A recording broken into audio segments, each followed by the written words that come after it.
So let's get this underway. Welcome again to the third of the 2014 Edwin O. Reischauer Memorial Lectures. I'm Mark Elliott, director of the Fairbanks Center, and this is the crowning piece, the pièce de résistance of this year's lectures given by Nancy Steinhardt of the University of Pennsylvania. Our first lecture, the 6th century as the 7th and 8th, a revisionist look at the origins, the real origins of classical Chinese architecture in the pre-Tang period.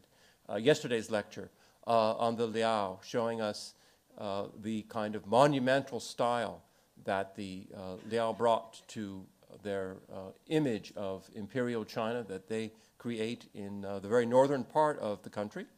And then today on the Yuan, shifting the borders, as you see, a revisionist history of Yuan architecture.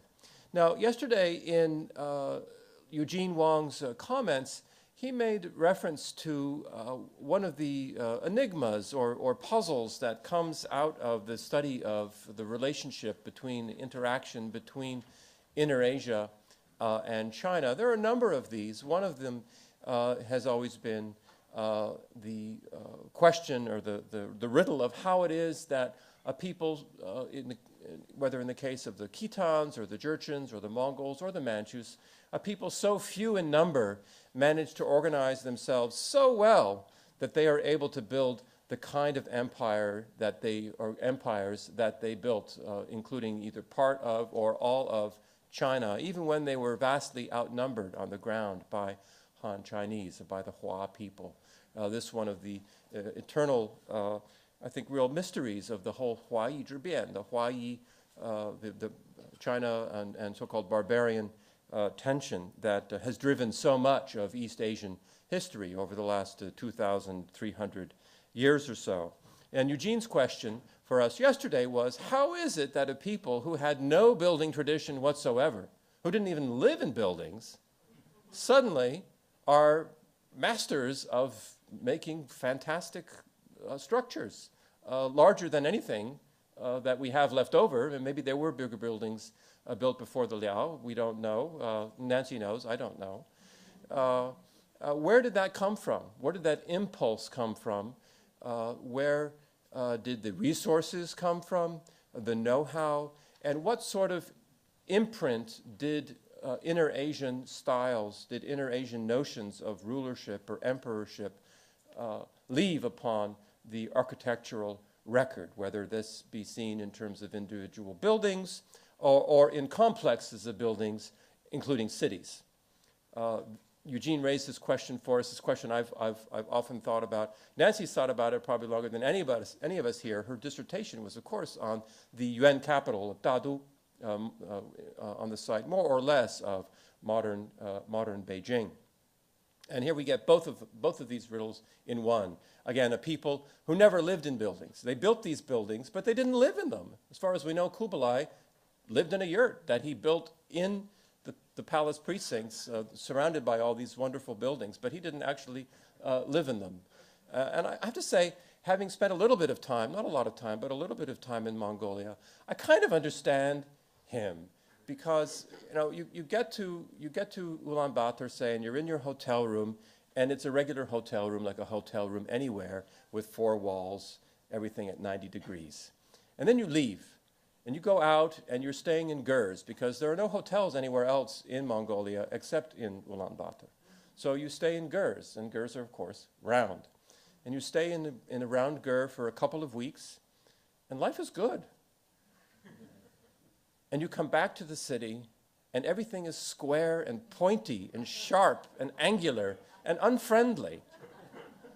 I felt this quite personally. I don't know if others who've traveled around Mongolia have had this experience or not. So I can kind of understand why Kublai didn't want to give up the comfort of the yurt, the welcoming roundness, the lack of corners that a gur provides. So the Mongols have this, again, absence of an architectural tradition that they then take to build one of the great cities of East Asia. And not the only one. We have another great city in Karakoram, of course, the archaeology of which we barely understand right now. And they also organize so well, such a small number of people, a couple of million, that they basically take over the whole world. This is a mystery that will never cease, I think, to fascinate people, not just in the study of East Asia, but people who study world history. So we're going to get more answers, I think, more parts of this puzzle in today's lecture on UN architecture. We will be helped along in this venture by, again, two discussants, again, from different disciplines, art historian Wei-Chung Lin of the University of North Carolina, Chapel Hill, and Professor Janet Gyatso of the Harvard Divinity School, who will provide comments. I'll say a little bit more about them when I introduce them in 45 minutes or an hour or so once Nancy has concluded. So, Nancy, it's all yours.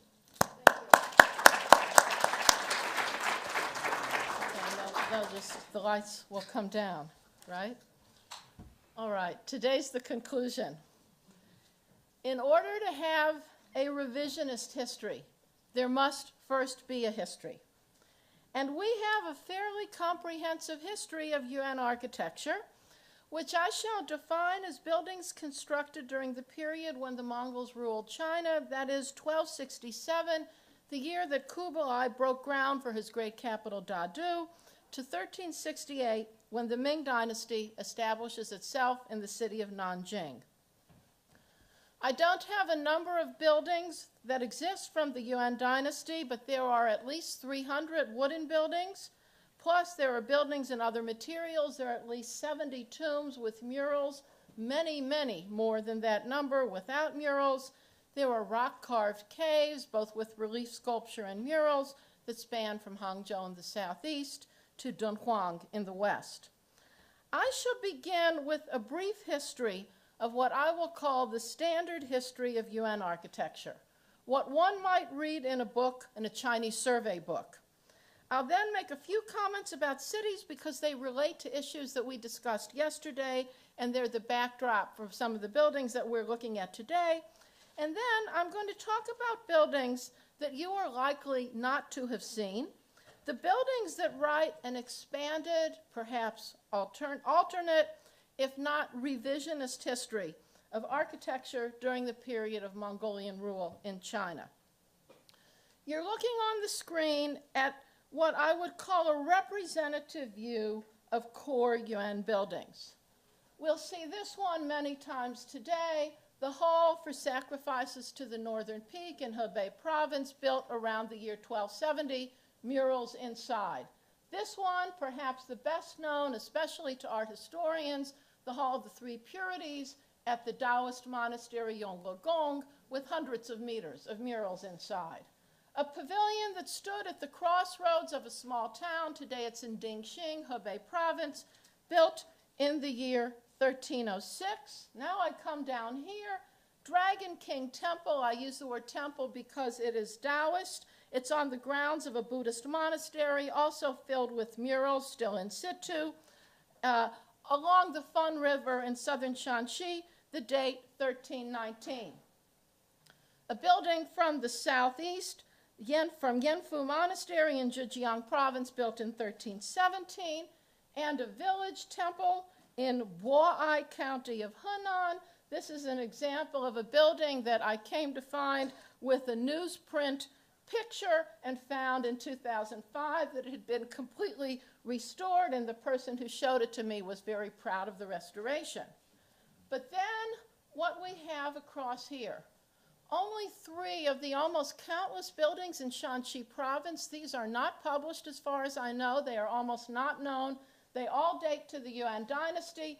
They are, at least one of them is registered as a cultural property in China. They have murals. They have sculpture. There's a long history of Yuan yet to be written. Then, so we've been in just now 4 provinces and North and South China. Then there are the walled cities and towns, the capital Shangdu on the left, known to some of you as Xanadu, the city begun by Kublai's order in 1256 in Dolan County of Inner Mongolia, the city from which he would make his bid for control of a Mongol empire to be centered in China.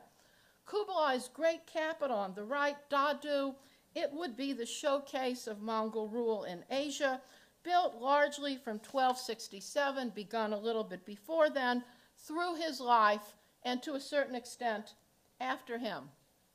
Less well known, the short-lived central capital, it will be important to us later, it was begun by the 7th Mongol ruler, Kaishan, who sought to build a city, his own royal city, approximately midway between Dadu and Chengdu. He comes to the throne in 1308, he dies in 1311, and so only limited construction. The wall was completed, 3 walls were completed, that's what you see in the plan. It was a standard Chinese 3-walled city. The inner wall, 2,360 meters in perimeter, with a 15-meter thick wall, so clearly a very fortified city, and remains from the city include the kind of animal-headed architectural decoration. These are from the central capital. These are the kinds of sculptures that one sees from Chengdu and also from Karakoram. 4 more examples of Mongol cities. The one on the top left, Anxi Wangfu. This is the city for the prince of Anxi. It was built for a man named Mongala or Mongolai, one of Kublai's sons. And this is the city, I just shrunk it. This is the city where the famous magic square with Arabic was excavated. It's beneath, or it's partially excavated within the walls of the city of Xi'an today, or within the Ming walls, within the confines of the city of Xi'an today. Second, on the top right, a city built for another one of Kublai's children, Princess Senge. Senge, the one with the famous painting collection, built in 1270, before Dadu was even finished. Lower right, Al-Malik, also known as Ili or Huachang. The walls don't remain today, but you'll see why this is important. And then on the right, Olonsume, a city first that became known in the West through writings of Owen Lattimore. It's about 40 kilometers from what's known as Damaochi. If you've read Owen Lattimore and you've heard about him looking for the monastery Bailing Miao, he saw this when he was there. It was occupied by men and women of the Church of the East, the group that people sometimes call Nestorians, believed to be the city of Alakush Tegan Kuri of the Onguts, destroyed at the end of the Yuan dynasty, rebuilt under Altan Khan in the Ming. So the Mongols are often credited with destroying walled cities. They certainly destroyed cities, but they also very rapidly and seriously built walled cities and towns, and there are many more than I'm showing you here that are in today's Mongolia or Russia, especially along the Kirchura River. Then there are the buildings through which we write our revisionist history. We start at the top, Dongfeng, Henan Province, near the sacred central peak that came up in the first lecture, the UN Observatory. Continuing on the top, 2 of the mosques, I will say just a few things about mosques today. Some of you heard me talk about mosques last year here. The famous White Pagoda, built by Kublai's order. The person in charge of it was a Nepali whose name is Anige. A building here I don't think that you've seen, a mausoleum, a stage, a ritual site that the Mongols used, the oldest house in China, in Shanxi province. The daughter of the owner definitely did not want me to get in, but I have her picture in front of the house also. Very recently, another house has come up, also in Shanxi province, also believed to be from the Yuan dynasty. And then on the far right, a central pillar cave. There are several initial points to draw from these images. First, the diversity of Yuan architecture. Not only is this range not available for any earlier period, seen together, the groups indicate that individual buildings were part of the mainstream of Chinese construction, that cities connect with walled cities and towns in Mongolia and in Russia. And although, as I mentioned, the Mongols destroyed cities, they continued to build them. That Yuan is a period when we can talk about Chinese and Lamaist Buddhism and Taoism and Islam and Christianity through architectural remains, that Yuan is a time when we observe clear distinctions between construction for the top echelons of society and those who lived and worshipped humbly in villages and towns, that Yuan is a period when we can talk about the life of the populace in those villages and towns, where they lived, where they prayed, where they watched performances. Perhaps we can even talk about popular culture through architecture during the Yuan period.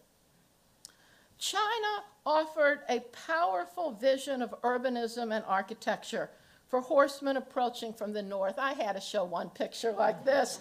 We see it today. I think I took this from the movie Mongol, but this is, you just heard about it. This is what we always envision, the peoples from the north coming and seeing the walls and the roofs projecting over the gates.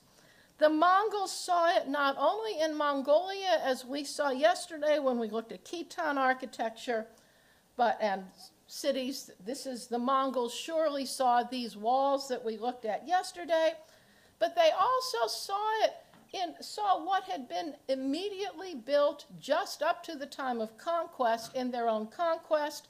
They saw what the Tanguts or the Xixia had built on the left. They saw what the Jurchen had built on the right. Those two groups, the Xixia or Tanguts and the Jurchen, like the Khitan and like many others who had come before them, as well as the Japanese who we looked at on Tuesday, had appropriated Chinese architecture in their own processes of confederation and empire formation, and the Mongols would follow their precedents. The Mongols, of course, as we also mentioned yesterday, were different from each previous group who had confronted these images on horseback and aspired to rule a Chinese throne. One important reason, of course, is because the empire would stretch from the Black Sea to the East China Sea. But it's important to emphasize other differences in the study of the Mongols compared to the Jurchen or the Khitan or the Tanguts or the Koreans or the Japanese, and that is because by the time we get to the Mongol period, the Mongols were painted and described by Europeans. We have a very different kind of record. I emphasized yesterday that we don't really have good pictures of what the Khitan looked like or the Jurchen looked like. But Europeans, some of whom saw Mongols and others who just heard about them, gave us these images. So that if ever there was a moment when Chinese architecture should have been altered by foreign influences, when new kinds of buildings should have emerged, it was this century between 1267 and 1368, and for the most part, it did not happen. It didn't happen even though images of the world made under Mongolian rule reflect or even anticipate that there would be a change. Ju Sabun mapped the world between 1311 and 1320. His own maps don't survive, but they were reprinted in the Ming Dynasty, and you see two different pictures of Mongolia. You see both Eastern and Western. Chun Yuanjing of the Southern Sung wrote an encyclopedia, a record of a forest of affairs, Shilin Guangji. In the Southern Sung Dynasty, as I said, it was reissued in the 14th century, when people now wore the dress of the Mongols, but when we also find the Xixia, not the farthest place south, and we find Chengdu, you might be able to see it better than I do, and we find the Great Wall, and we know that China is very aware that the world beyond them exists. Buildings require large sums of money and land. Even a stage requires an organized labor force. When the Mongols or anyone at or beyond China's borders built walls and buildings inspired by China, history confirmed for them that those structures would outlive them. The decision to build as China in the 6th or the 11th or the 12th or the 13th or the 14th centuries was conscious and it was political. We have, for our standard history of the Yuan dynasty, both a clear hierarchy of the timber frame tradition, and then we have very specific features that define a Yuan building, more than we have that define a building for any time before this. You're looking on the left at Yuan China's largest building, and just by comparison, it's only 40 meters across the front. What we looked at yesterday were nearly 60 meters across the front, one a little over 50 and one much more. Not China's largest building, but an eminent structure, a diantang, according to the rules that we have talked about.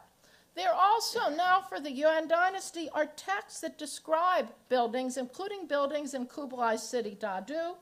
Two of them are extremely important.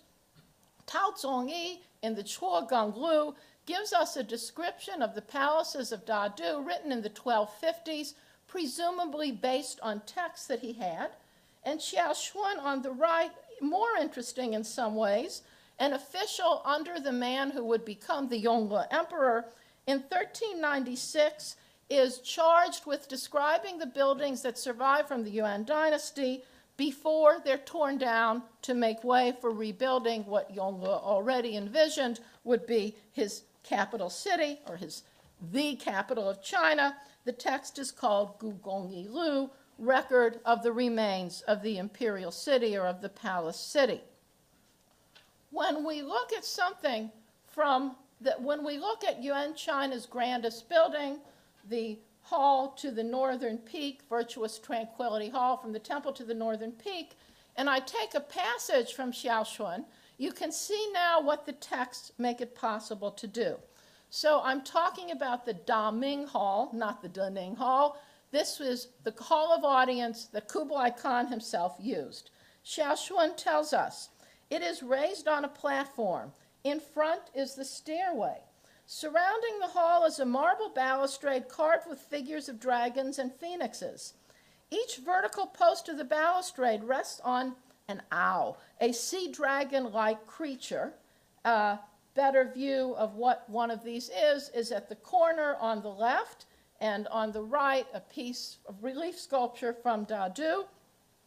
Every outside pillar of the hall is decorated with, a few more examples of our owl, and on the bottom you see two from Shangdu, and I showed you two from the central capital at the beginning. Continuing, every outside pillar of the hall is decorated with raised flowers, golden dragons, and clouds, on top of which are carved decoration. Here I turn to one of the eminent halls, Diantang, I looked at yesterday, the Sage Mother Hall, where we certainly have dragons entwined around the pillars, and we envision Kublai's hall had the same kinds of things. In the center of the ceiling is a pair of coiling dragons. It's precisely what we have in the hall for sacrifices to the northern peak.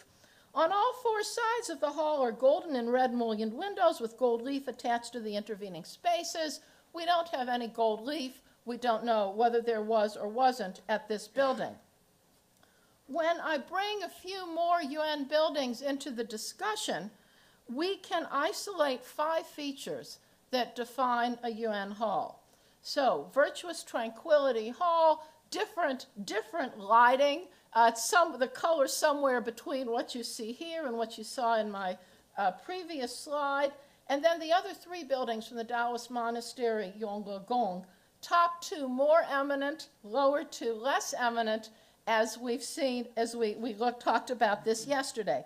Feature number 1, 2 bracket sets between the ones on top of columns, 2 intercolumnar bracket sets.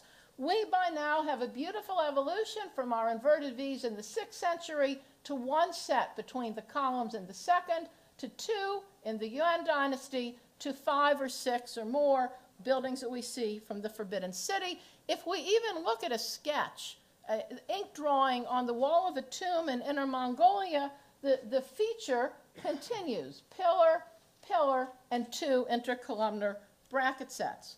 Second, the size of bracket sets begins as approximately half of the height of the column beneath it And in the last dynasty, Qing, it's about 1/6.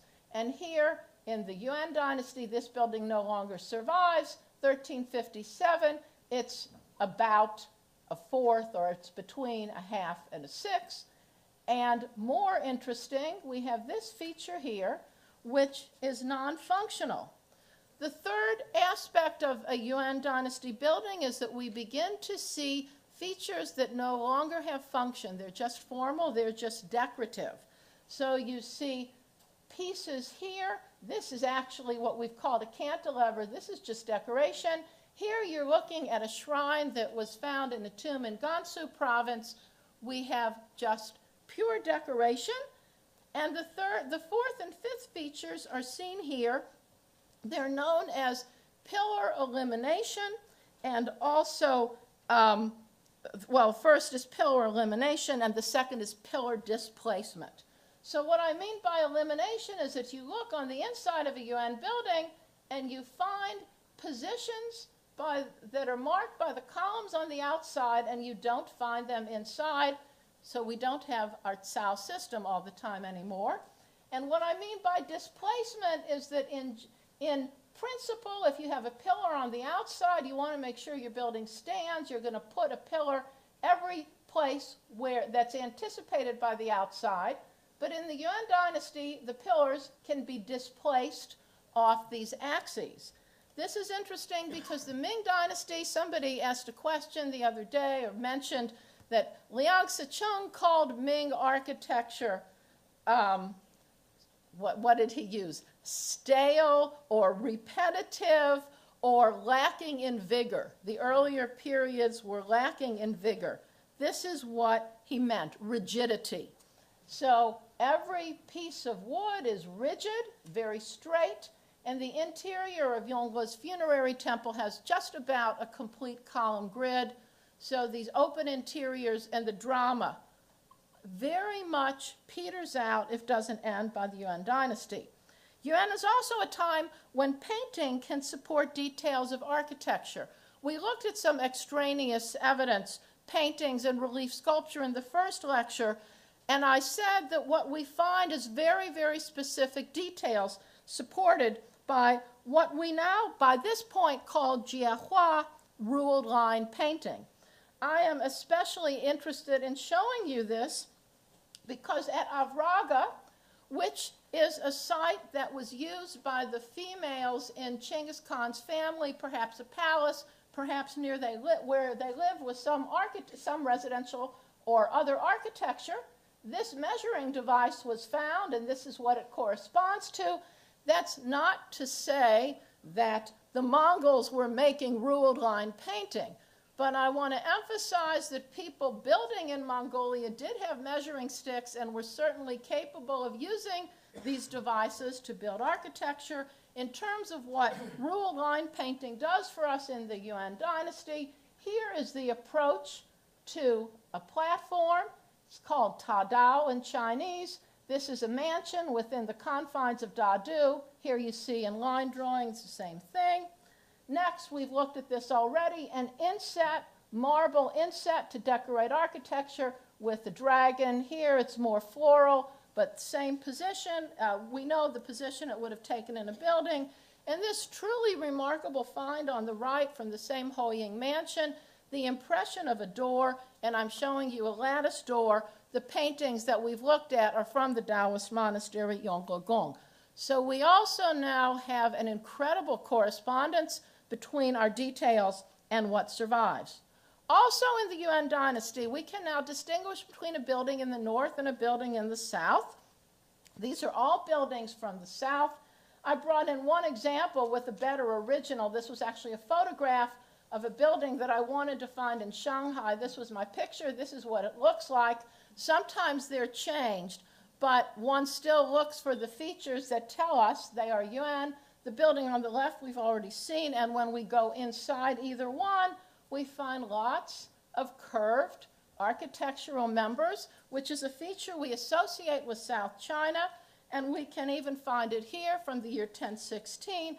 This is a building near Suzhou. This actually, it's not quite in Suzhou. There's a mistake on my label here, but it's in the south but we have enough documentary evidence to say, yeah, these curved features are something that we associate with the South. As we move down in terms of this hierarchy of the building tradition, we come to the house. I don't have anything important or illuminating to say about it other than that it is China's oldest house, and also that we can look from the highest echelons of architecture, our 7th rank, 6th rank, 5th rank, we're now down to 4th rank. The stage would be a 4th rank building, and nevertheless, we have our 2 pillars and we have our 2 bracket sets between those pillars. Stages and drama. I made the comment in passing that perhaps we can talk about popular culture in the Yuan dynasty. Many people in this room probably recognize the images you see here. There are representations of drama in tombs from the Jurchen dynasty, not necessarily Jurchen tombs, but tombs made in China during the Jin dynasty. And there's a lot of study of stages. There are locations of 24 stages only in Shanxi province are documented. 9 of them still stand. They're all small. The most famous is the one that I've been showing you on the left from the Ox King Temple. By small, I mean it's only 7.5 meters on each side of the base. The one on the right is smaller. But again, we have the evidence to look at everything from a 7th rank building and its bracket sets down to the 4th. Now, whether emerging evidence from Mongolia will confirm anything that I've just shown you existed there is unknown. So far, what we have from Mongolia is something like this. This is in Shazankhot, and it's one of the seasonal residences of Ögedei Khan. So if you were in this field in the 1970s and you know John Boyle's articles about the seasonal residences of Ögedei Khan, this article was published in 2 different places. This is one of them, permanent materials, at least for the pillars, but the pillars actually form an octagon, and there were remains of glazed tiles, very bright green, different from the color that you see in Karakoram. I was not able to take photographs, but this will be reconstructed. And so again, we've got permanent architecture, other possible ways to expand our data about the Yuan dynasty is to talk about what I like to refer to as Korea's 3 Yuan buildings. These all date 13th and 14th century. These are also Korea's 3 oldest wooden buildings, and people have studied them, not fully, to see whether or not they include all the features of the Yuan dynasty. And then we have a very few really extraordinary ruled line paintings, particularly by a painter named Xia Yong, that give us specific details. This is the standard history, and as you can see, it's remarkably rich compared to anything that we've talked about before then. We begin our less standard or our alternate history here, revisionist history, with mosques. Now, revisionist doesn't necessarily mean that we're not talking about Chinese architecture. You'll see that by the end. But mosques with buildings or good evidence of buildings in the Yuan dynasty include the 4 that you see here, all in China's coastal cities of Guangzhou, Quanzhou, Hangzhou, and Yangzhou. But they also include buildings that look like this. These are not from the Yuan dynasty, but there are buildings with Yuan sources, or there are mosques that have reason to know that there was a building there during the period of Mongolian rule. In Linxia, Gansu, founded 1273, Jining, Sichuan, founded 1295, Qingzhou, Shandong, 1302, Lin'an, not the southern Song capital, but in Yunnan, 1312, Tongzhou, a district of Beijing, 1313 to 1320. Ox Street Mosque in Beijing is even earlier. I'm not counting it here. There's also a mosque in Kaifeng that is supposed to be earlier. Songjiang in Zhejiang province, 1341. Tianshui, Gansu, 1343. East Mosque in Beijing, 1346, Dingzhou, Hebei, 1340s, and Qinyang, Henan, founded, I believe, in the Yuan dynasty. This is the mosque I'm going to talk about because it's really not in the histories, and this is one that I would put in my own revisionist history. Great North Mosque in Qinyang, Henan. Henan is a heavily Hui, heavily Sinophone Muslim province. I've read that 40% of Henan is Hui. I can't confirm that, but I've read that. The color that you're looking at here, Kongquelan, the peacock blue tile, tells us this is an eminent structure and also not that it's not a Yuan building. The gate has a firm reconstruction date of 1799. There was a fire here in 1628, repair 1631. But there is also a stele that says the mosque was founded in the period 1341 to 1370, with continued construction from 1368 to 1424. There was also movement of the location. This is always an issue when we try to say that a building has an earlier source. There was movement, 1583 to 84, 19th century earthquake damage, repair, 1887, and also after the year 1990. Two people have published this mosque. The first is an architectural historian named Liu Zhiping, who was here in the 1960s and finally published his findings in 1985. We had a lot of examples yesterday of the lag in publications, often because of lack of support for research institutes and so on. Liu wrote that the buildings he saw were Qing, but that the mosque had an air of Ming construction, whatever an air means. In the 1990s, Lu Bingjian and Zhang Guanglin were here, and they said that they observed Ming features in the worship hall. They observed Qing restoration throughout. There certainly is Qing restoration, but I think we have something here of our 14th century mosque. So you're looking here at a section. You're looking at it from the side. You're looking at the plan, and I am most interested in this very, very, very long building axis. The roof of it is what the Chinese call a conjoined roof. This is common in mosques, especially mosques in Shandong and Hebei. And then you're going to end up right here at the minaret, which is going to have a Chinese-style roof. But when we get inside, we have a three-bay building. In other words, 1, 2, 3. So we have a courtyard with a gate, courtyard with what I would call service buildings, hall for ablutions, offices, place where the imam might live or eat, another gate, another set of service buildings, an anteroom, our mihrab. If I said minaret, I meant to say mihrab. And then we have a three-bay building, which on the exterior, from here to here, is 12 pillars. But look what you have, or I should say, look what you're missing on the inside. Pillar elimination, that's what you see here.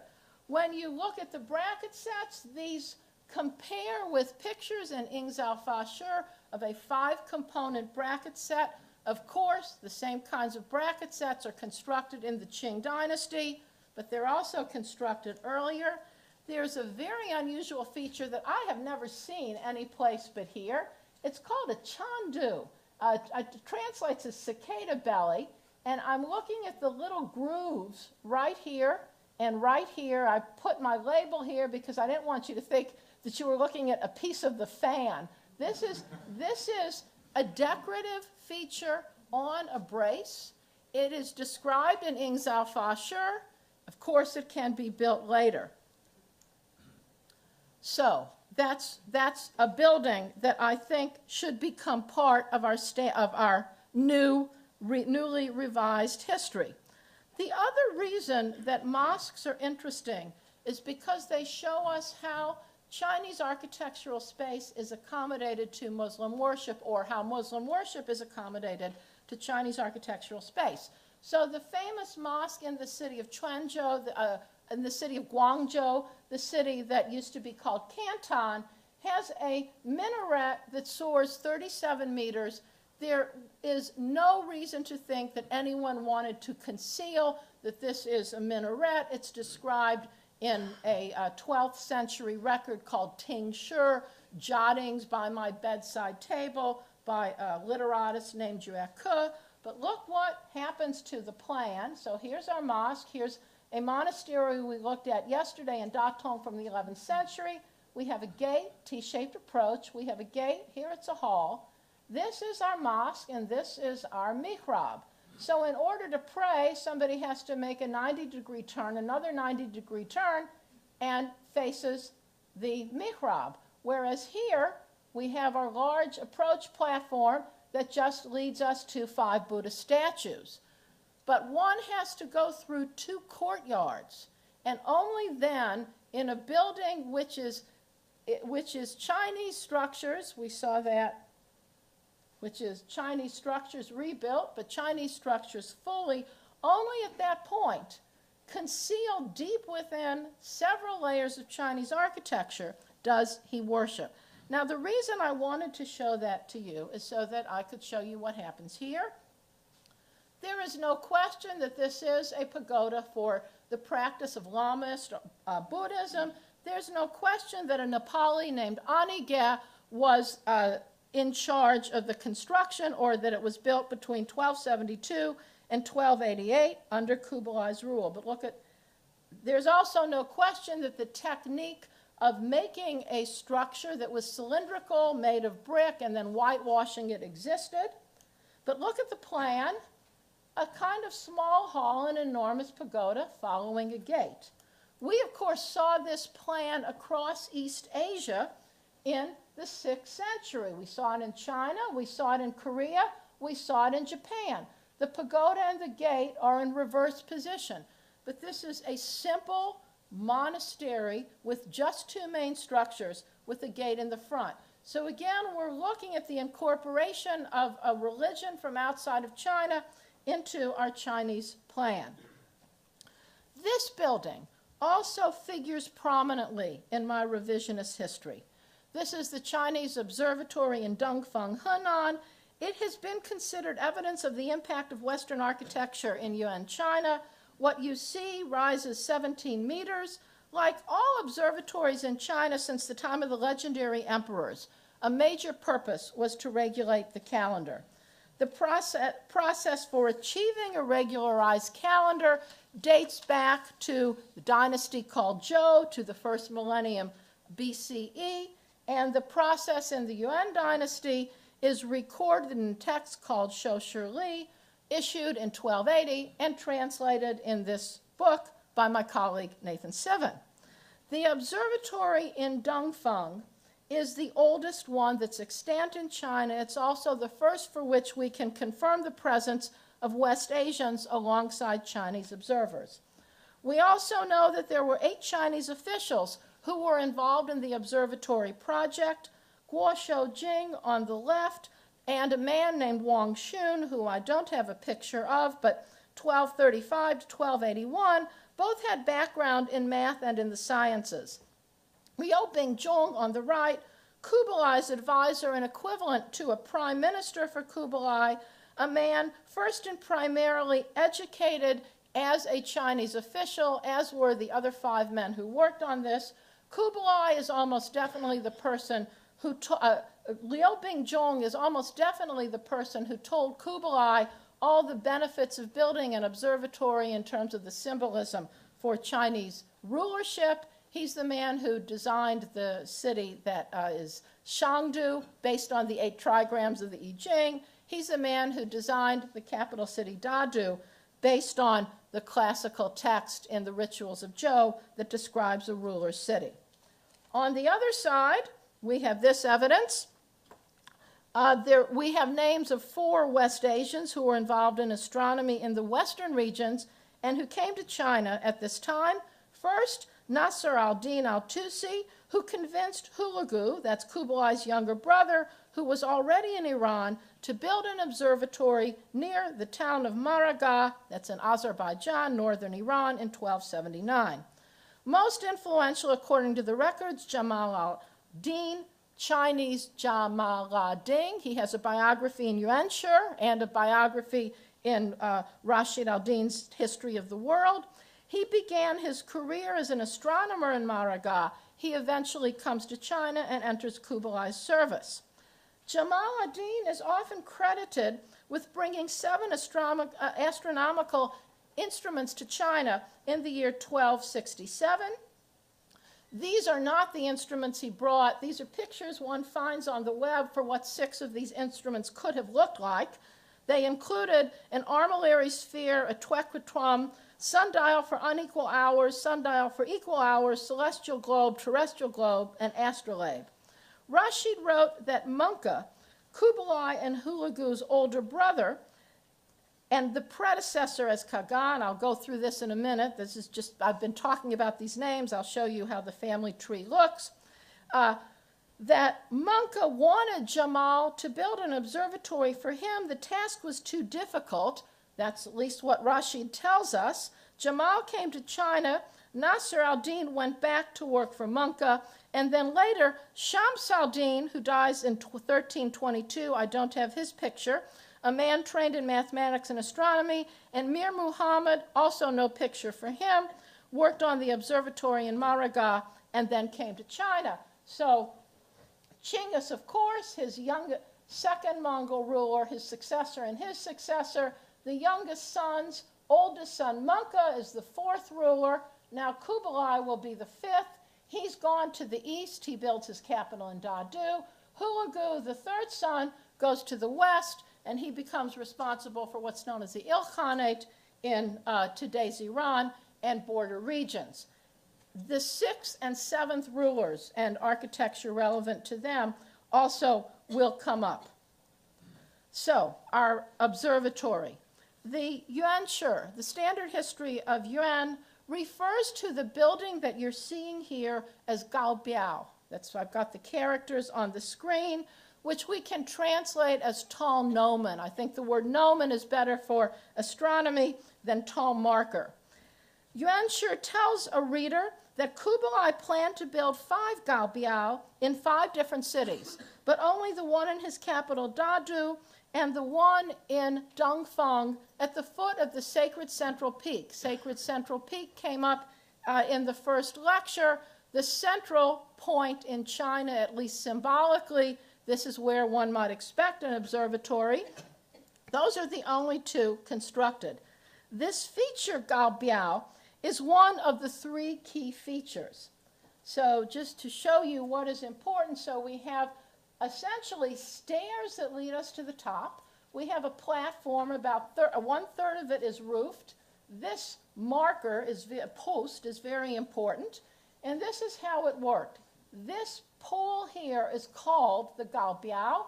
It was perpendicular to the post, and it was perpendicular to the measured marker here. The sun cast its ray. It made a shadow. Officials recorded where the shadow was. They knew what they were looking for the season, and thus the calendar was confirmed. The Gaobiao is the key defining device for an observatory in the Yuan dynasty. As far as we know, there was no Gaobiao at any earlier time in China.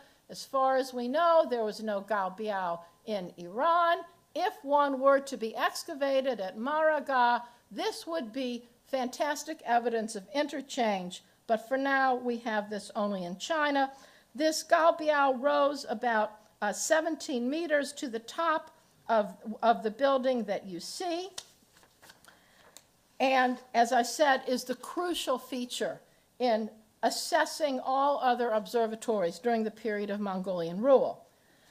Now, Juvayni in his Tawarikh al-Jahangusha and Rashid in his History of the World, Jami al-Tawarikh, discuss the observatory in Maragah. This is the kind of reconstruction one finds today on the web.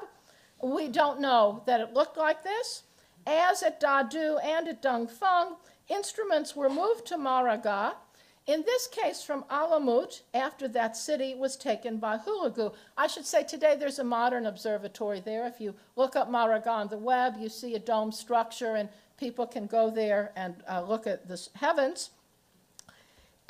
It's not certain that there was an observatory at Alamut, but many believe there was. It did have a famous library whose contents also were taken to Maraga by the Mongols.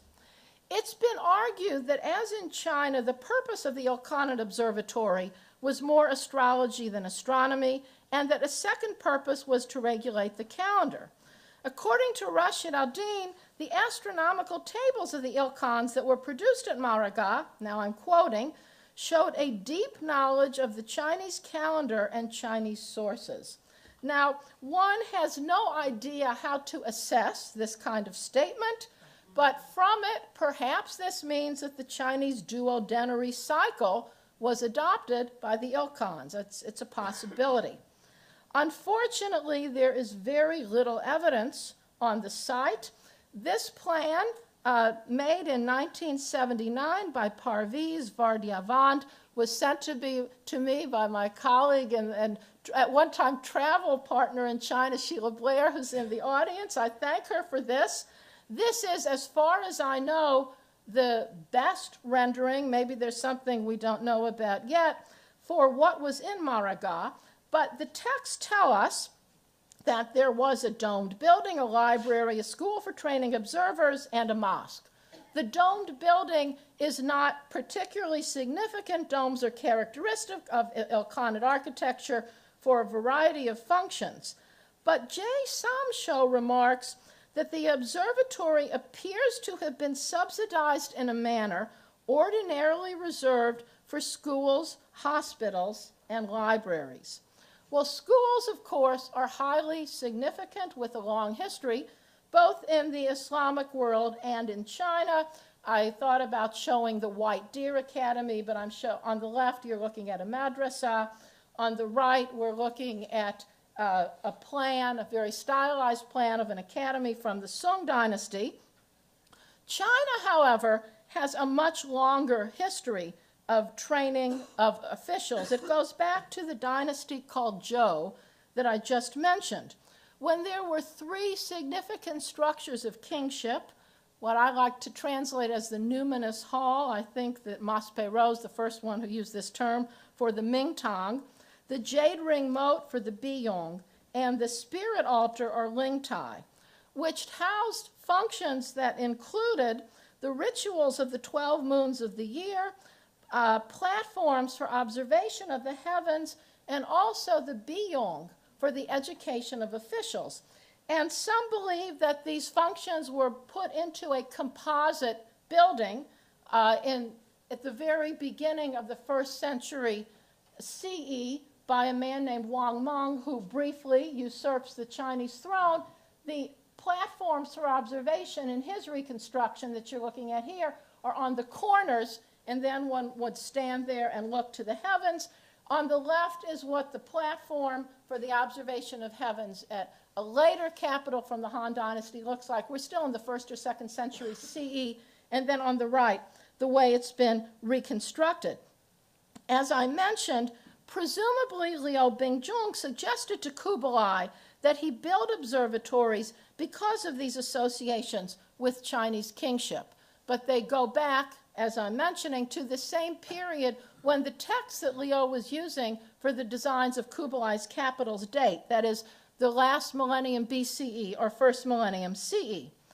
As for the educational hall, Aydin Saili, a historian of Islamic astronomy, writes, again, it's roughly a quote, "There is no evidence that any observatory earlier than the one in Maraga had a library of any significance.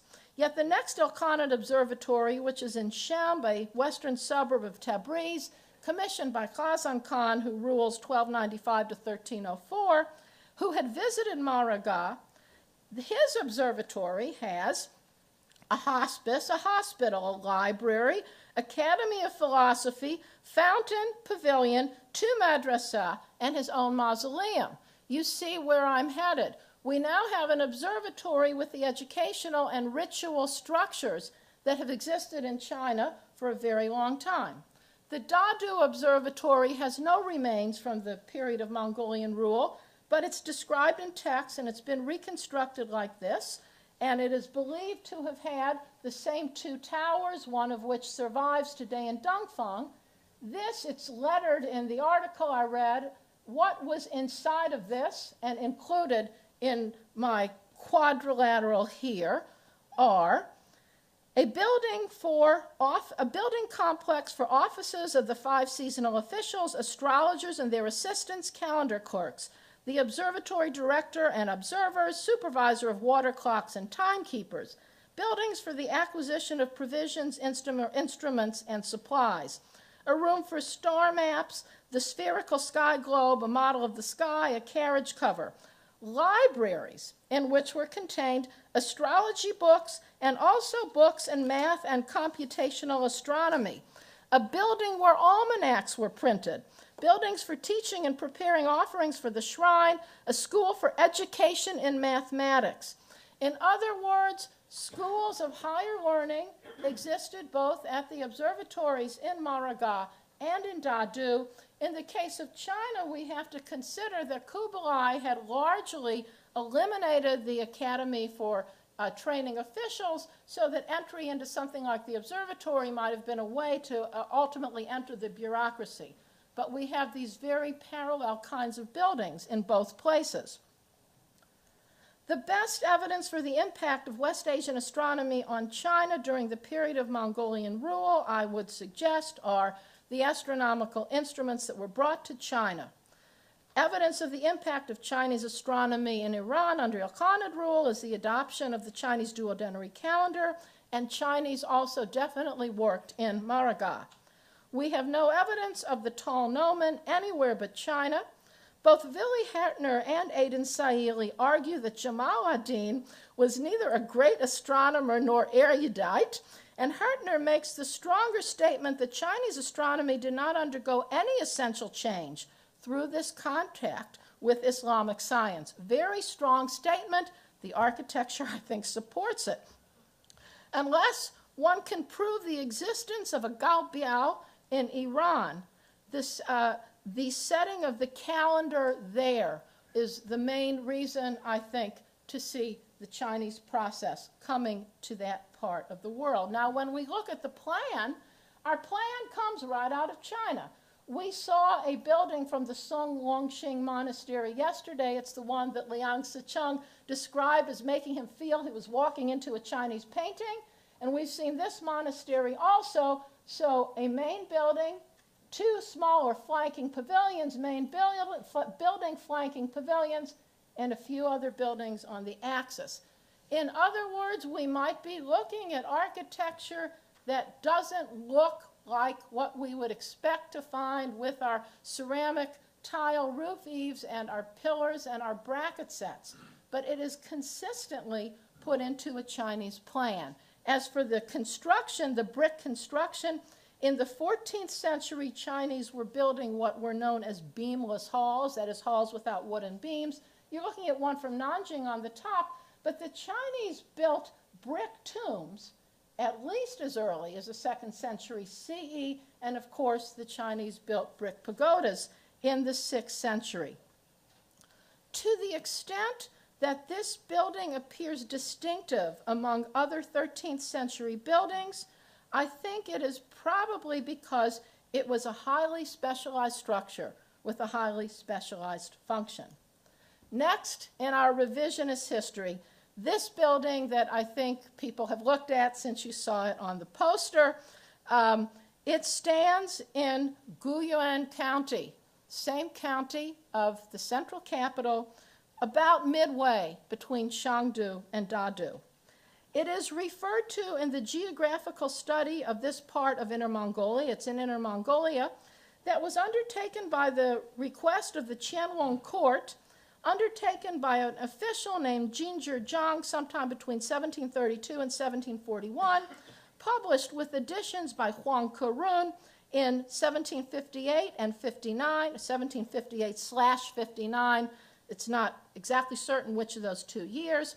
It's called Kobe Santing-ji, the record of the 3 areas of Kobe. At that time, the area was known as Chahar. Sometimes you see it listed as Chahar, Kobe Santing-ji. The territory in question was part of the appanage of Empress Dowager Chengtian, 932 to 1009, of the Liao dynasty. She was regent for her son Shenzong, whose tomb paintings we saw yesterday, after her husband died in 982. In 986, when Shenzong ascends the throne, she's awarded these lands. They remain her appanage. She spends her summers and perhaps more of the year here every year until she dies. This book refers to it as Shu Zhuang Lo, that is comb and makeup tower, probably a reference to the fact that the lands were controlled by a woman. Sometimes you hear this building referred to as Shiliangge, West Cool Pavilion, Ge, pavilion, probably refers to the fact that there is a dome there.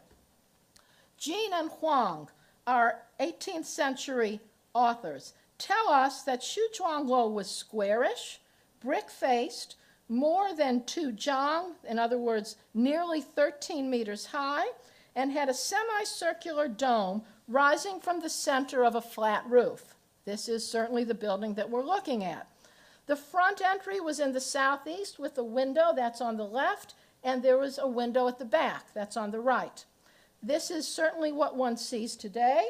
There is also an interior dome. It's made of bricks that are 35 by 5 by 1.75 centimeters. The interior is divided into 8 sections, and the corners of those sections are decorated like this. And we have a more elaborate version here at the Phoenix Mosque in Hangzhou from the Yuan dynasty. The source, of course, could be bracket sets. The source also could be our Islamic Muqarnas. But the interior clearly suggests to us that we are in the Islamic world. There are no paintings or images of humans or animals. And in the back, if one stood on the site when I was there last summer, there were remains of other buildings. Wang Beichun, 1921 to 1966, saw this building in 1993 and again in 1995. At the time of his death, 1996, as I mentioned, he was working on a paper that was completed posthumously by a colleague based on conversations in his hospital bed. Now, we all have images of scholars working literally till the day they die. Wang Beichun was doing this, and he was telling a colleague his thoughts about this building. I think we're going to understand why. I think now that I understand why. Wang Beichun was convinced that in spite of the associations with a Liao ruler, this was a Yuan structure. And Lin Meituan, who's a name that some of you know, one of the archaeologists/historians of the Yuan period in China, published a set of essays in which he reiterates these ideas in 2007. By that point, the site had been excavated. So if you stand here and you look down here, Wang Beichun did not know what he would see, but there is a male and there is a female at either side. There's a kind of makeshift museum inside this structure, brocade clothing with gold decoration, other textiles, also ceramic tiles. Whose tomb is this?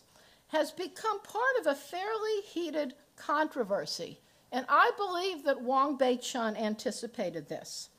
The location gives us reason to believe that these were the lands of a man named Ananda, and I am convinced of this. Wang's suggestion supported by Lin Meituan. Ananda was Prince of Anxi. This is why I showed you the plan of a city called Anxi Wangfu that I said was built for Kublai for his son Mangala. Mangala was a devout Buddhist. He gave his son the Buddhist name Ananda, but Ananda actually converted to Islam. When Kublai's successor, Timur, the sixth ruler, with Chinggis as the first, died, Ananda was in line for succession. He had been a successful general, and Timur's widow supported him.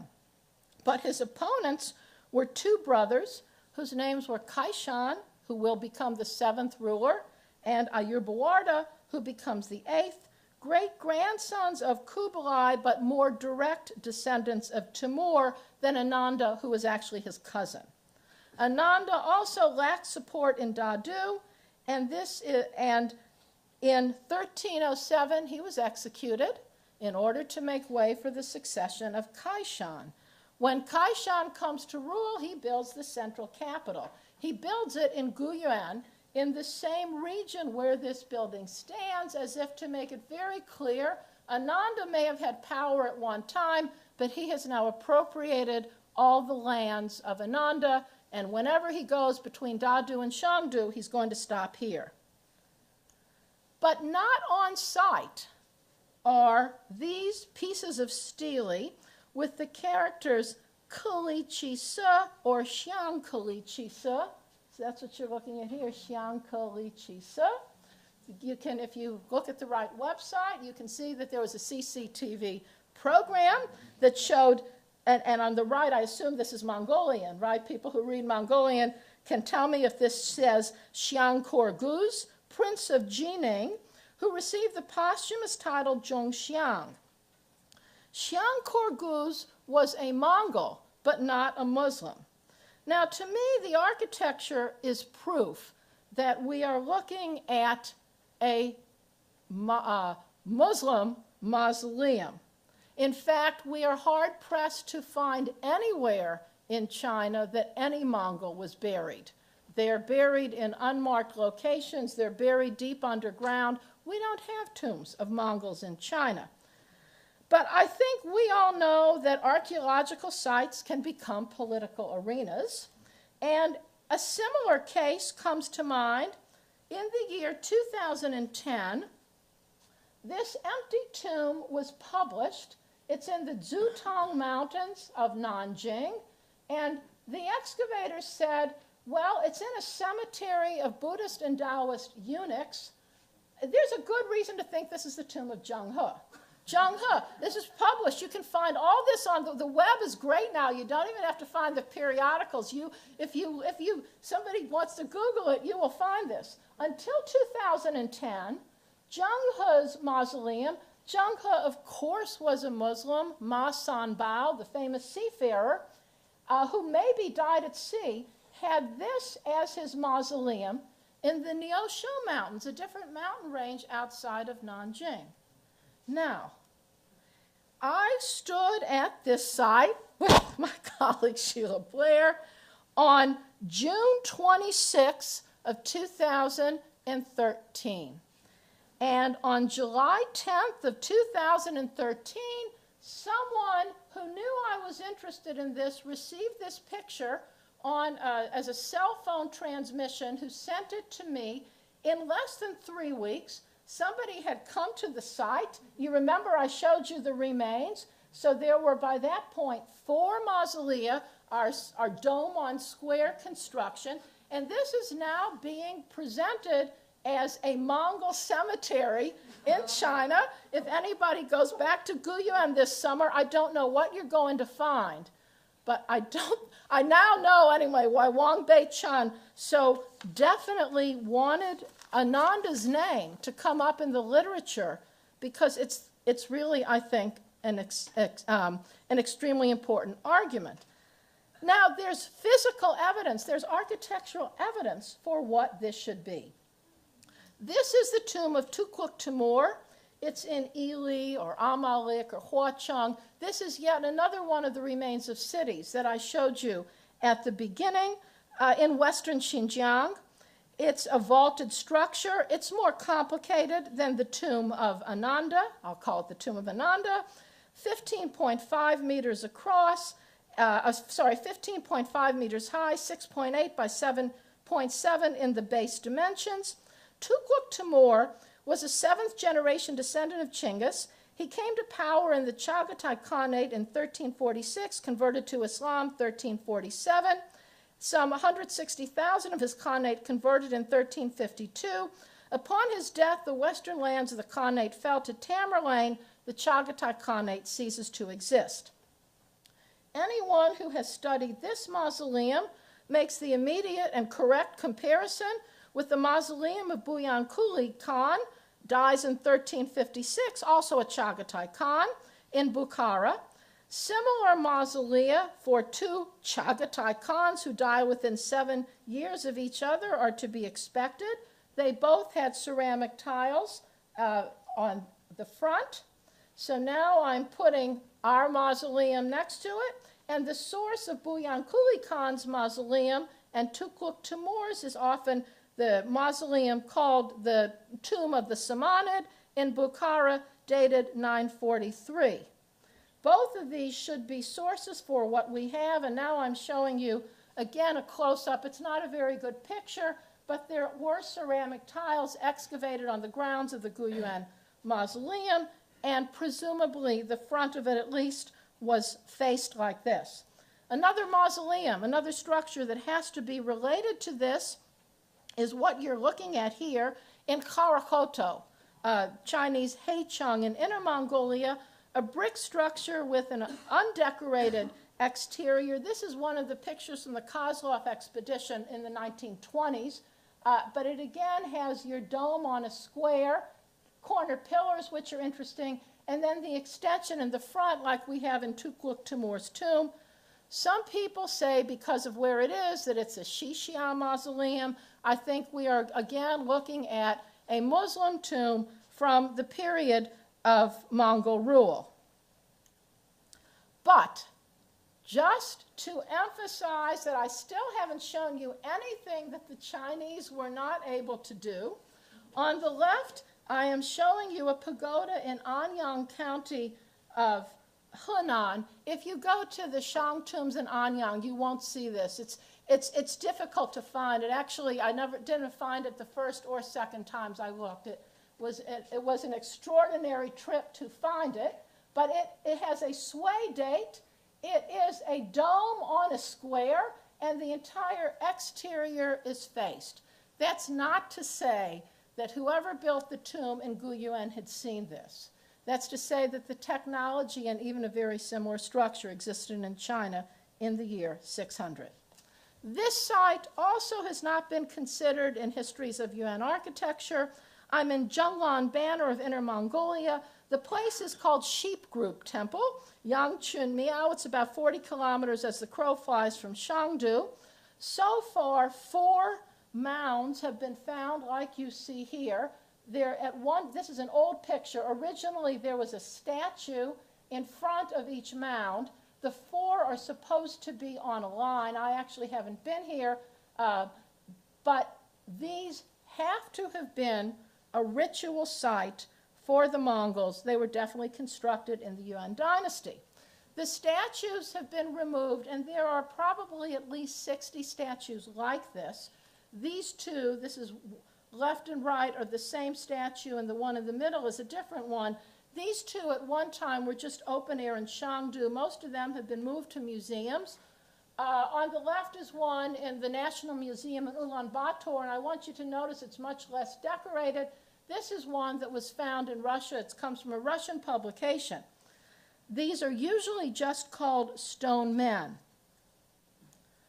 And the source are the stone men that one finds across Mongolia, often holding a cup and sometimes now decorated for contemporary worship.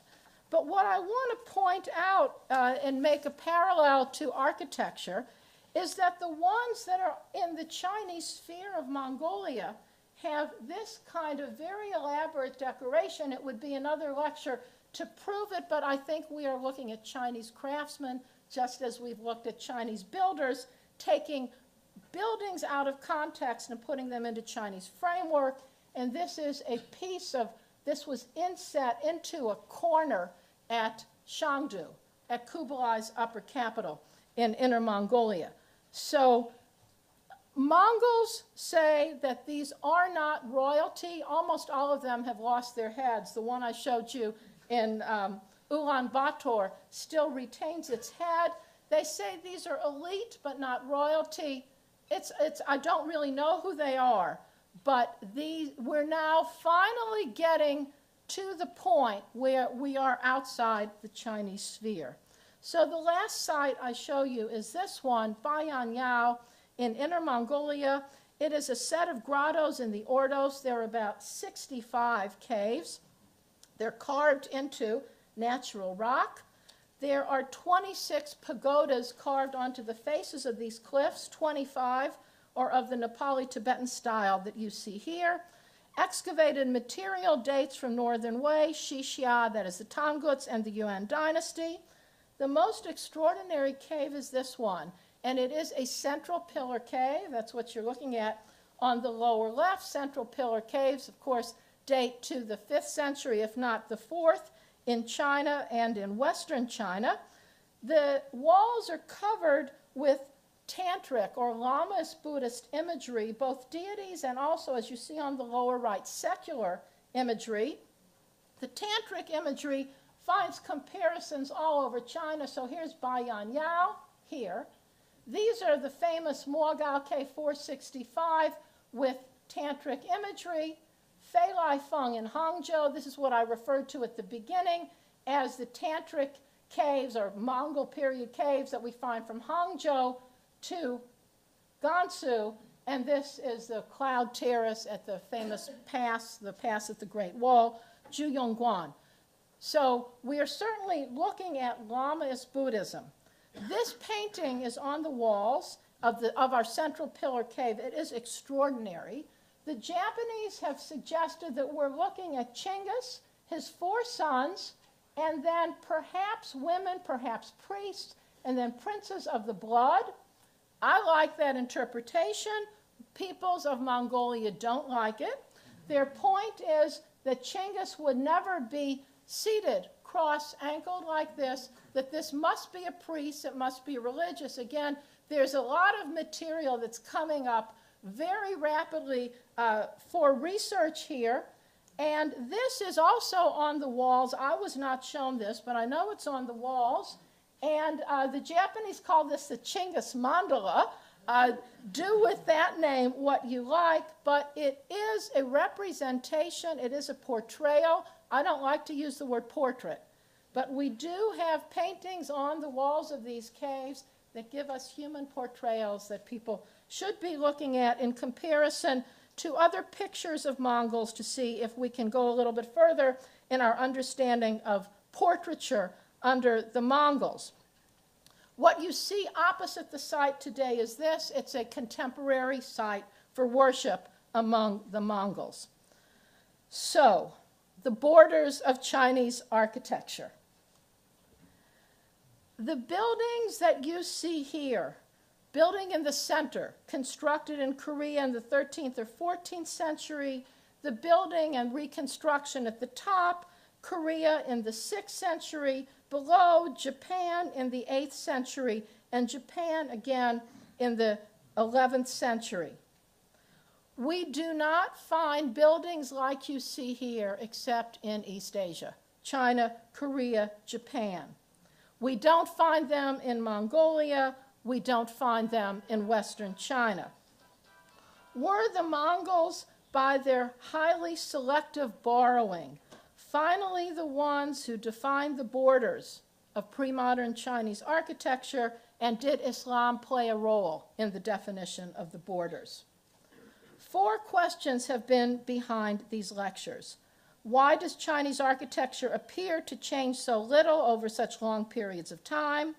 Why is the Chinese building system so simple?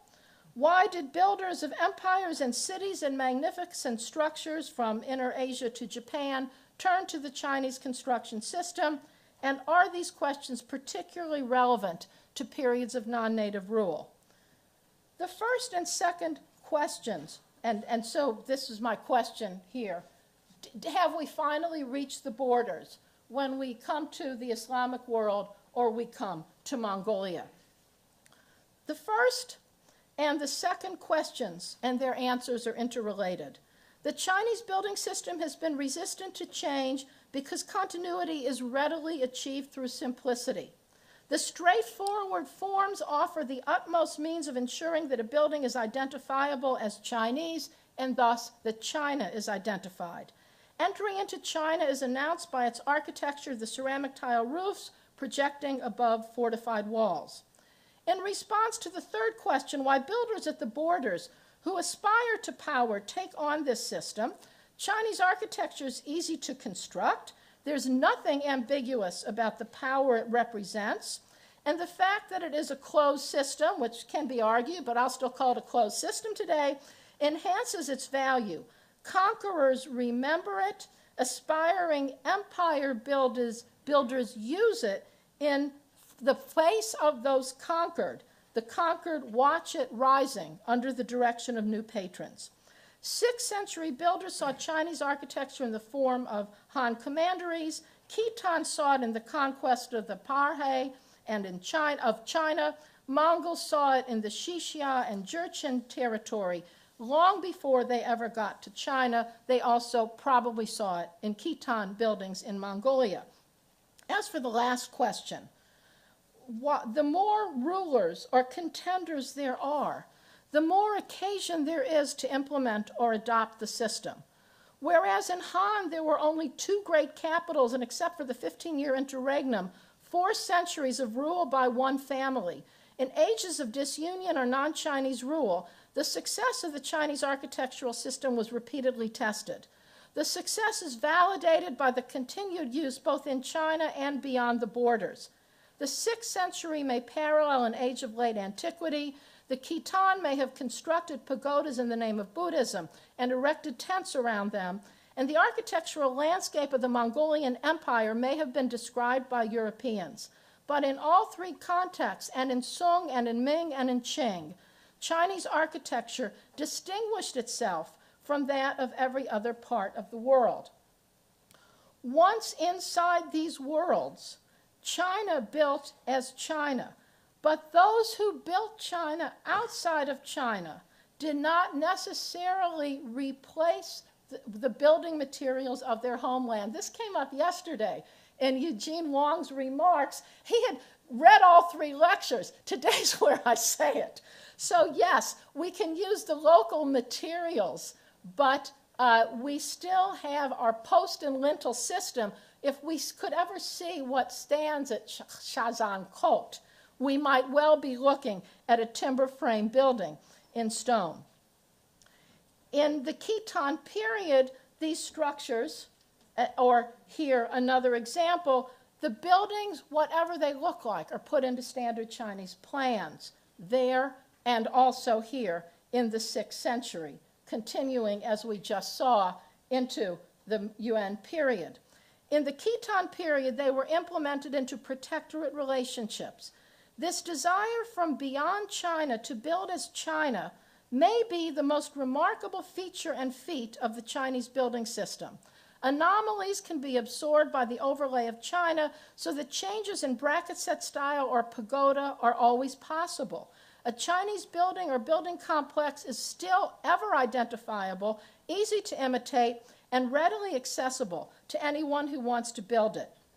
In these lectures, architecture has defined the borders. For in every period we've looked at and any that we might have replaced them with, architecture reminded people at the borders that China was the prize. Now, had there been a 4th lecture, I'm not sure I would have agreed with what I've said here, so I have to bring in the Manchus. The Manchus, in fact, did not subscribe to this policy of always building in China like China. They built at Chengde what you see on the left. They tried to bring in the architecture of the people they conquered into their own land, and in fact, this did not give them the lasting conquest of Inner Asia that they aspired to. Muslims, on the other hand, even while they fought the Qing government to the death in the 18th centuries and 19th centuries in Ningxia and in Gansu, continued to build mosques, as you see on the right, in Chinese style as recently as 2003. In fact, this use of China continues. It seems to have worked for everybody except the Manchus. And I predict that the building you see here will be in future government-sponsored publications of Chinese architectural history, because whoever is buried here, it's evidence that in the past as today, if not 56 ethnicities, many ethnicities and all their architecture comes into the Chinese sphere. Modern constructs such as borders, acculturation, assimilation, diffusionism, heliocentrism, or colonialism are all considerations when civilizations meet and one borrows or appropriates cultural models from the other. There is no century during the last 20 when men and women did not cross Asia in the name of commerce, religion, adventure, or conquest. There's also no century during this period when the borders of most of those peoples did not change. Thus, it is all the more impressive that builders in 19th century China notched perishable beams and joined them into holes and grooves to make buildings in the manner of buildings of circa 5000 BCE. Logic may suggest that the rise and fall of dynasties and kingdoms who enacted war and governance across more than 10 million square kilometers should have had numerous building systems. The physical record tells us that there was primarily one. This week, I've called it China's, for its endurance played such a large part in why China endured. Thank you.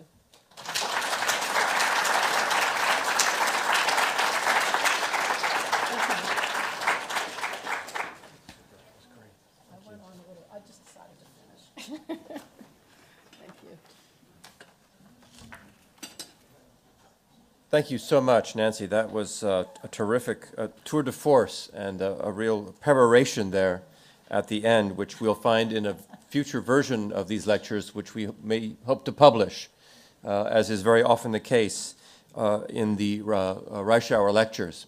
We have two discussants who are now going to be asked to perform the impossible task of compressing their original remarks into approximately 7 minutes each.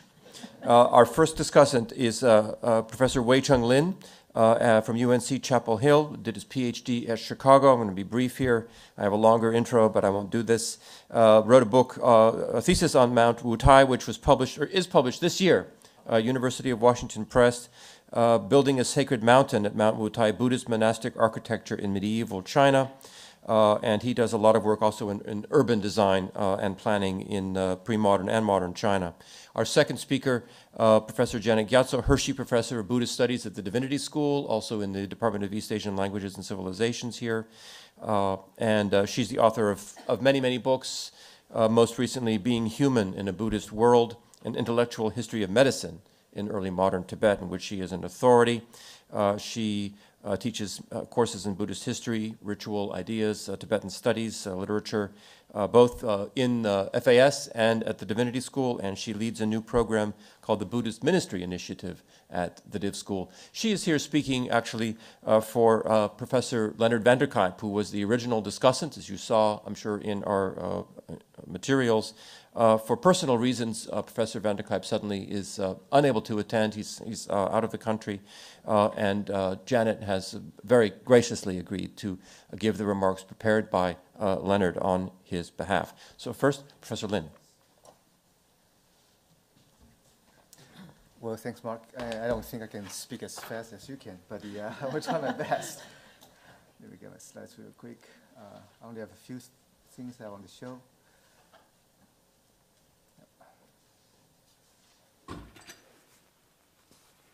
Well, yeah, I will try to be disciplined.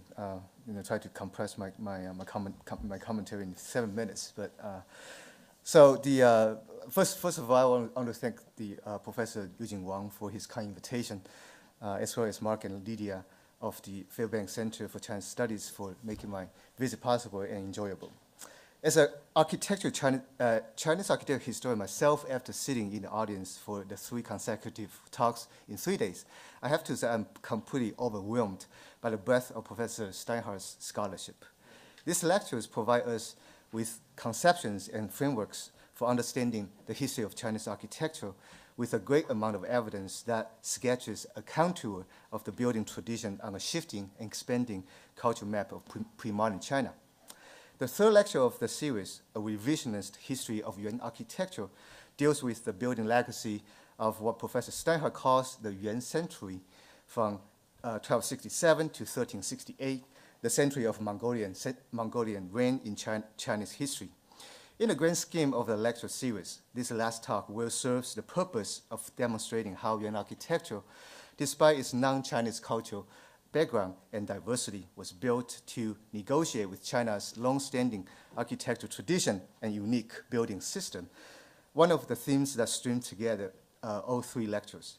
Yet it also raises questions different from those of the previous two lectures. Following the structure of today's presentation that we have just heard, I will also begin my discussion with the standard history of Yuan architecture, followed by the revisionist one, as proposed by Professor Steinhardt. As we have just learned, the most eminent structure of the period in the Hall of Virtuous Tranquility, one of the main hall, I took the image from your slide, so the main hall of the Yongle Temple, and the humble structure of the earliest surviving winter house, and the stage building in Linfen, Shanxi, all timber frame structures, although different in scale and function, are grouped together in a category of Yuan architecture with discernible structural characteristics of the period, observable in such components as bases, pillars, bracketing, beams, seating, and so on. By now, it should be apparent that these are the components that built a post and lintel timber frame that has been the core of the Chinese construction since China developed its first building system. Yes, technology and stylistic features evolved over time, thus period styles can be discerned. But the building components and the principles that govern their relationships have been remarkably consistent, creating a style of architecture that is, in Professor Steinhardt's word, archetypal but not chronotopic. This timber frame unit, moreover, was so structural, straightforward, and adaptable that it lends itself to different reproductions and constructions that are able to cater to specific needs and various functions, be they palatial, religious, ritual, or residential. Chinese traditional wooden architecture in this regard is also non-typological. Now, questions may arise in this history of Chinese architecture. For example, one may ask, is this the only way of perceiving the art of China's building tradition? And are there any other meanings, cultural, religious, or political, that we can locate in and beyond this structural frame? These, of course, are questions open to debate. I, for one, will argue that there must be layers of significance that one can explore with the structural frame of the pre-modern architecture if specific contexts are given. Yet, in the broader scheme of Professor Steinhardt's three lectures, these questions seem to be off the point, since one still needs to deal with the fact that, regardless of type and function, so much Chinese architecture looks like so much other Chinese architecture in Professor Steinhardt's remark that were built in different times and spaces. Not only did the surviving evidence lead to this understanding of China's building history, as demonstrated abundantly in the three lectures, but the terms of analysis provided in the building standards, such as, that is, canonical texts, such as 营造法式, also facilitate an intrinsic view to the standard history. And it is in the very sense of the canonical view of that Yuan architecture can be defined and historicized in the standard history. Considered as such, every period in pre-modern China indeed has a standard history. But more critically, this history of the structural system that has endured for millennia, resisting changes and alternatives, is itself an important cultural phenomenon that begs for explanation and exploration of its cultural implication. For this, let me fast forward in time momentarily to 20th century. In answering the call to modernize the building tradition, Liang Sicheng, whose name we have heard for several times by now, advanced to what he called imaginary pictures of architecture, published in 1954. So you can see one on the right is you have the high-rise building, the other one you have the complex of the modern building in the Chinese feature. So these two pictures were intended to show the ways in which traditional Chinese architecture could be built into modern era by substituting timber with steel and reinforced concrete without changing its archetypal form. The resistance to change, even in a high-rise building of the 20th century, is both political and cultural, suggesting a Chinese view or perspective with which China could enter the modern era and encounter modernity, at least in Liang Shichen's mind. In this regard, the standard history of our discussion, to me, is more than a history of how a seemingly unchanged archetype of Chinese architecture evolved over time, but it actually reveals an intrinsic or interior viewpoint of China's building tradition in the sense of a closed system, discussed in Professor Steinhardt's first lecture, that held the tradition together both architecturally and culturally.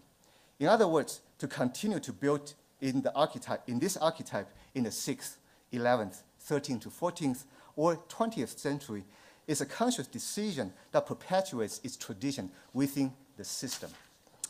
In comparison, the revisionist history in today's lecture, as how I understand it, provides complementary and contrasting viewpoints that were outside and extrinsic from the perspective of Mongols. Indeed, the observatory, mosque, and domed mausoleum, among others, introduced in today's lectures, were building types that found no exact counterparts in China, but were built in Chinese architecture form and principle. From the viewpoint of the standard history, these are oddballs that don't fit the criteria and our expectation. Yet they were part of the effort of the Mongols to build as the Chinese did on China's soil when considered from a revisionist viewpoint. More than in any other period, Yuan architecture arguably was built most strictly in accordance with the idea or the notion of rank prescribed in Chinese building system in regard to both its timber frame and layout of the building complex. By subscribing to the ranking system of Chinese architecture, the Mongols construct their buildings though of different types and functions that would exercise the hierarchy and authority embedded in that system. In this case, it presents a complementary viewpoint to the standard history. In the example of mosque architecture, in an example of how mosque architecture was built by adopting Chinese building vocabulary, the Mongols seem to have been more flexible in adhering to the canons, as seen in the changing of the orientation, narrowing of the floor plan, or modifying the structure details. So, are the mosques that we looked at today in today's lecture Chinese or Islamic? Perhaps both. But the very fact that Chinese architectural vocabulary could be modified and changed in different building syntax and context on China's soil also suggests a viewpoint that contrasts to the canonical view, thus perhaps subverting China's cultural authority in the building art if we follow the line of argument. So after all, when the Mongols took over China, they didn't bring with them a particular building tradition. And only after establishing their dynasty in China did they begin to realize and materialize the non-Chinese religions and ideas in architecture, as they had never done before. Yet they built in the building styles that they saw in China with their own purpose and intention as well as ambition. What I learned from the lecture today is that we can never fully understand the architecture of the Yuan century in China under the Mongolian reign with only one viewpoint without the other, that of the standard history and the revisionist one. And perhaps we can characterize Yuan architecture precisely in the dialectic relationships between these two views. And I hope Professor Steinhardt will agree with me. I began my studies in history of Chinese architecture in this country in 1997. And the first two articles I've read were both by Professor Steinhardt. The first one, Liao, an Architectural Tradition in the Making, published in 1994, prior to the publication of her master work, Liao Architecture, in 1997. And the second one, Toward the Definition of Yuan Dynasty Hall, the topic related to today's talk, and published in 1988. And I learned a great deal from the two articles that start my career and have continued to benefit from Professor Steinhardt's work since then. And I'm grateful for it and indebted to her scholarship that has shaped my career. And I know I'm not the only person who feels this way among the scholars of my generation. So thank you for the very rich and the wonderful lecture, and I feel honored to be part of it. Thank you. Thank you, Wei Chao.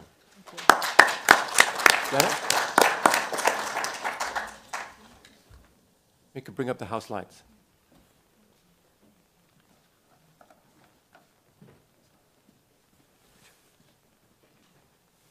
Well, it's a little daunting to have to condense this talk into 7 minutes when actually I just received it this morning and I barely even glanced at it.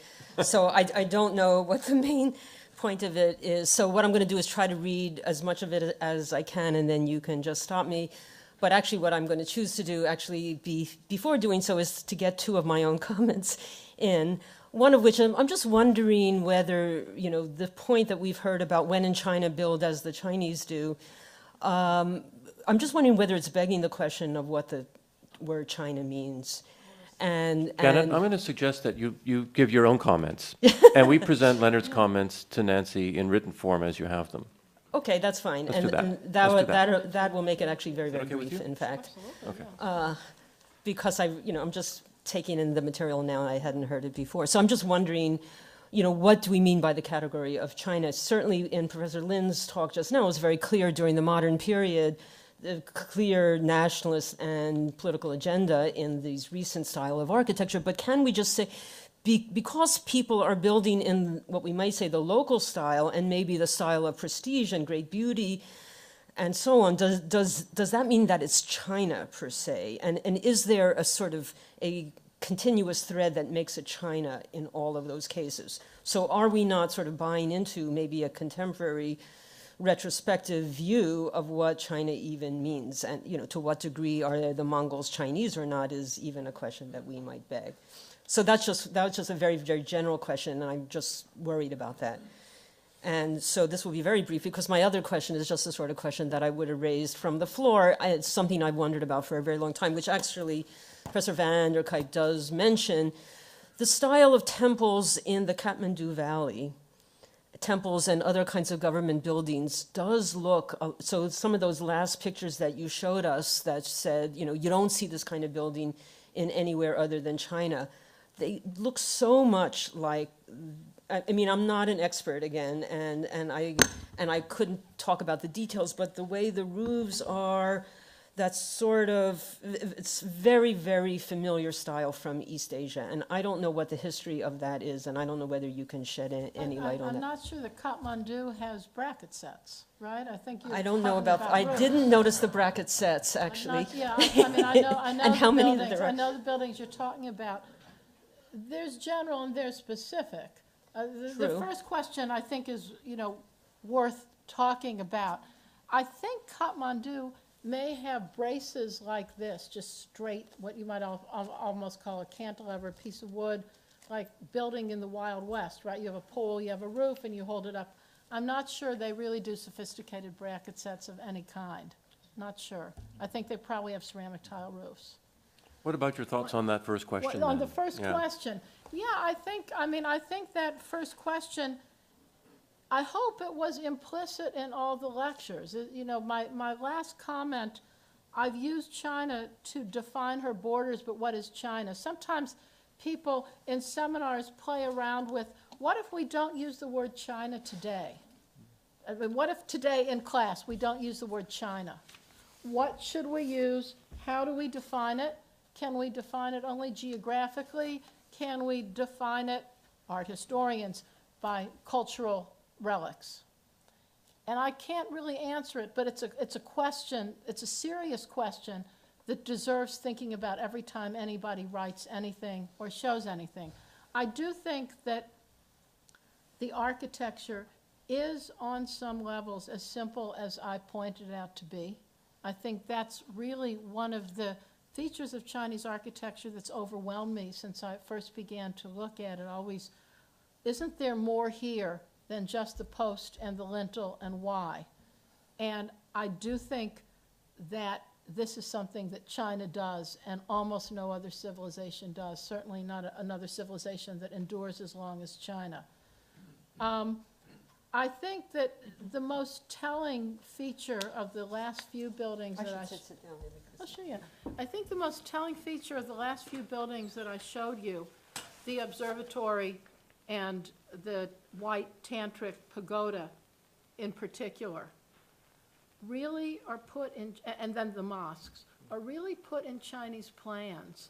And in a sense, you know, to talk about how my own entry into this field, the reason that I chose to work on Mongols way back when was because I assumed that I was going to finally find something that didn't look like China.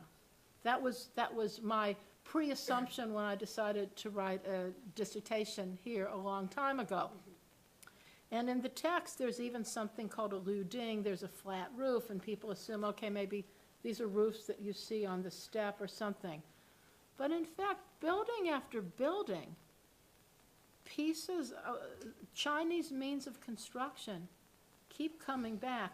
The observatory, the way that I showed it today, wasn't really what I thought about the observatory when I first looked at it. That's to me, one of the most exciting things about doing research. Often, you don't end up where you think you'll end up. I was sure that the observatory had to be Sino-Islamic. It was the best candidate. Just like the Lama's pagoda, of course, it's for Lamism. But it doesn't have to be enclosed by a wall with a gate in front with only one other building on that axis, which is a Buddha hall. There are other ways to build a pagoda. So it's conscious choice, or unconscious choice, but it's what happens. So I think, you know, I think your question is very serious. I think we all use the word China to mean many things. But I have let the architecture drive my conclusions. And I think that with my best evidence being the physical evidence, that's where I landed. I guess, you know, one way to ask the question then, when you mention a conscious choice, so a conscious choice at the time by the builders. Not necessarily the builders. Or the designers. Well, not or the necessarily patrons. The patrons. Right. But the patrons, I mean, you know, people aren't even sure that Kublai could read Chinese. It's not clear that he could speak Chinese. He had advisors, and he's in China. And he's probably living in a tent, and he's hanging animal skins on the walls of his tent within the wall after wall after wall after wall after gate. So he's living his semi-nomadic life in total privacy with the conscious choice of putting it behind Chinese walls. He's torn down a city. He didn't have to rebuild a city, but he chose to rebuild as Chinese a city as had ever been built before. So that's, I mean, I think the material evidence is what's informed me, I think. Oh, right, and I understand that point, and it's really fascinating. My question is that conscious choice, does that conscious choice or that conscious thought have in it some kind of concept or term called China? Is Kublai saying to himself, I am in China and I should... I mean, I can't speak for everybody. Go ahead. Yeah, so I'm in China and I need to build something or adhere to the Chinese custom. Or is he just saying that I'm in this place where there's a really interesting and important and very impressive kind of architectural tradition which has enormous symbolic significance and authority, and I want to participate in that because that is what has held authority here for a very long time. So I'm just questioning the very category of China itself, and that we're sort of projecting backwards, and it may well have been the case So for in the time of I think it's the Kublai Khan. first, because Shangdu was built like China, and he wasn't even there yet. That was his decision to build this. I think your second alternative is the alternative that his advisors are giving him. I think men like Liu Bingjung, who I mentioned, said, and there's symbolic association. I don't think Kublai knew that he had a center marker for his city or that the walls were built equidistant, but I do think that when he approached China from afar the first time, He saw these walls, and he also saw all the tax revenue that he was going to collect, and this agrarian society who would feed him, and people who would make silk for him. I think he wanted China. That's what I think. I mean, it could be debated. That's what I think. We will leave you the last word. Oh, all right, great. At least for right this moment. I'd like to suggest we carry the conversation out. We have, again, as before, a very nice reception prepared outside, to which everyone is invited. I have asked, I don't know whether it's happened, for sparkling wine to be made available for everybody. Thank you for coming to all three. We've had an excellent turnout this year, testament to the wonderful topic and the material that you've presented to us. I think that, if I may suggest, taking a line from your remarks, Borders of Chinese Architecture might be the title of the publication that I very much hope comes out of this, that engages with the questions that have come up today, yesterday, and the day before. Nancy, thank you so much. Well, thank you. It was excellent pleasure. Thank you, everybody.